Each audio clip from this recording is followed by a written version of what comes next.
Assalamualaikum warahmatullahi wabarakatuh. Perkenalkan, nama saya Sri Dasari. Saya dari Prodi Manajemen ingin mempresentasikan skripsi atau penelitian yang telah saya buat, yang berjudul Pengaruh Beban Kerja dan Target Penjualan Terhadap Kinerja Karyawan Sales pada Perusahaan Retail Bahan Bangunan. Fenomena yang saya ambil itu ada persaingan bisnis retail bahan bangunan yang semakin kompetitif. Kalau dilihat sekarang banyak retail bahan bangunan itu yang berjarak hanya beberapa kilometer. Jadi itu yang membuat persaingan semakin kompetitif. Sehingga perusahaan harus meningkatkan penjualan. Lalu karyawan sales menjadi ujung tombak dalam pencapaian target penjualan perusahaan. Karyawan sales menjadi ujung tombak di semua perusahaan. Menurut saya pribadi, memang karyawan sales itu salah satu ujung tombak untuk pencapaian target penjualan perusahaan. Karena tanpa adanya sales, apalagi sales lapangan, itu mungkin salah satu perusahaan itu tidak akan dikenal. Kurang dikenal. Lalu perusahaan menetapkan target penjualan sebagai indikator utama dalam menilai kinerja sales. Pengalaman pribadi saya, perusahaan menetapkan target penjualan itu ada. Karena ada saat-saatnya bahan bangunan itu lagi turun, ada saatnya memang lagi naik. Contoh, kalau saya pribadi di bahan bangunan di bidang cat. Di bidang cat itu jika musim panas dia akan meningkat penjualannya sudah pasti. Dan jika musim hujan sudah pasti penjualan akan sangat turun drastis. Tapi banyak rata-rata para perusahaan itu tidak melihat usaha mereka yang walau hujan-hujanan tetap canvassing, mencari penjualan. Tetap yang dilihat itu adalah hasil atau target yang dihasilkan mereka. Lalu target penjualan yang tinggi meningkatkan tuntutan pekerjaan dan beban kerja karyawan. Pengalaman pribadi saya juga, banyak perusahaan atau ada salah satu perusahaan yang saya ketahui retail bahan bangunan X yang dia itu membebankan karyawannya. Contohnya, sales ini ditarget, ada target bulanan, ada target harian. Jika sales ini target hariannya tidak tercapai, itu akan dibebankan dengan cara kerja overtime tanpa uang lembur atau tanpa kompensasi apapun. Yang biasanya kerja 8 jam, mereka harus kerja tambahan waktu. Itu konsekuensi bagi karyawan sales yang tidak mencapai target hariannya. Itu menjadi beban karyawan sales menurut saya. Lalu beban kerja yang tidak sesuai dengan kapasitas karyawan dapat memengaruhi kualitas dan kuantitas hasil kerja karyawan sales itu sendiri. Ya, menurut saya pribadi, jika ditekan seperti itu, yang contohnya yang biasanya kerja itu memang harus 8 jam, tapi perusahaan itu menetapkan kerja lebih dari 8 jam, jika sales tersebut tidak mencapai target, itu menurut saya membuat tekanan pada karyawan tersebut. Bukan untuk semangat, malah yang ada karyawan sales itu terbebani. Ada yang merasa sudah tidak ada semangat berjualan, sudah tidak ada semangat untuk nge-push customer, sudah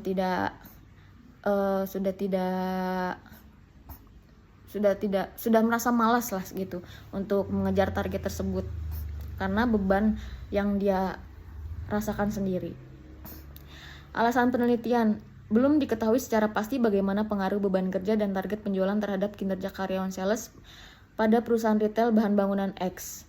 Saya meneliti skripsi ini karena memang belum diketahui secara pasti bagaimana sih pengaruh beban kerja dan target penjualan itu terhadap kinerja karyawan sales.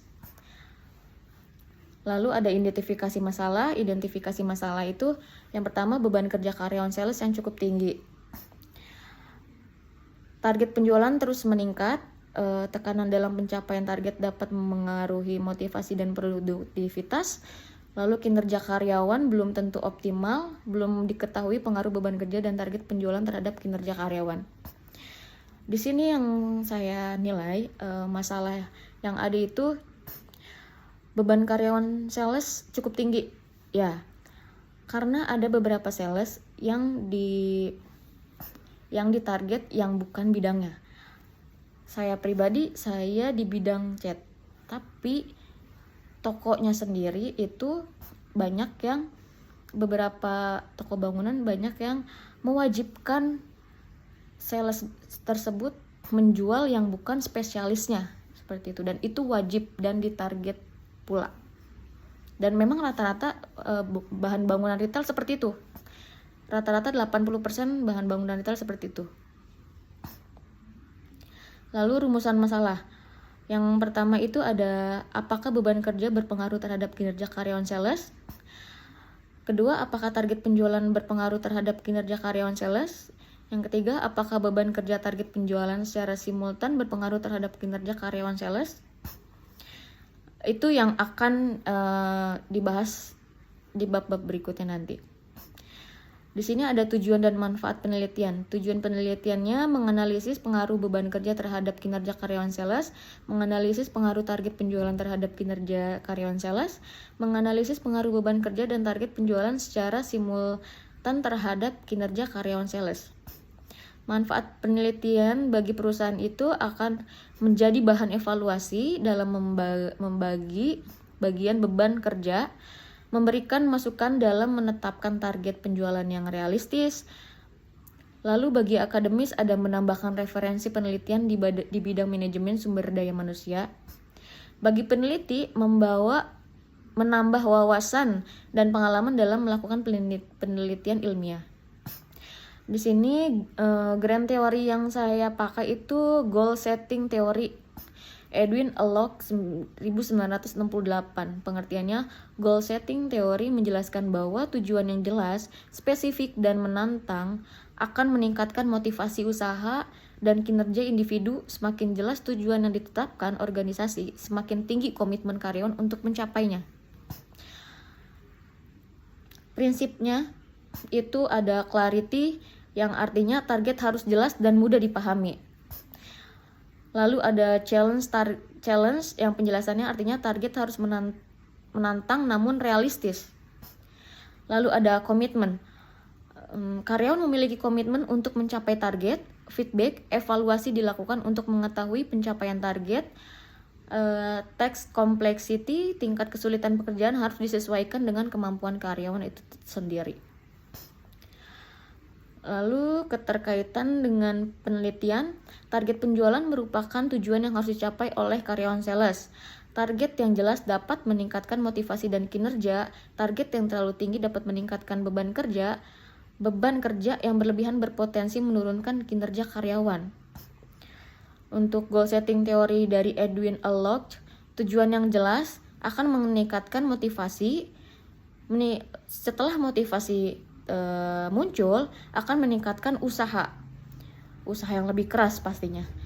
Jika usaha sudah dilakukan sangat keras dan maksimal, otomatis pencapaian target kerja itu akan maksimal pula hasilnya. Lalu baru itu akan menjadi hasil kinerja karyawan yang meningkat. Penelitian terdahulu ada penelitian A, B, C, D, dan E. Variabelnya ada beban kerja kinerja, itu hasilnya berpengaruh. Lalu yang B ada target dengan kinerja, itu berpengaruh juga. Yang C beban kerja kinerja itu negatif, target kinerja itu positif, X1 dan X2 terhadap Y simultan berpengaruh. Metodologi penelitian. Desain penelitian, pendekatan penelitian itu saya menggunakan pendekatan kuantitatif, jenis penelitiannya asosiatif, Metode penelitian saya itu survei, objek penelitian saya itu perusahaan retail bahan bangunan X.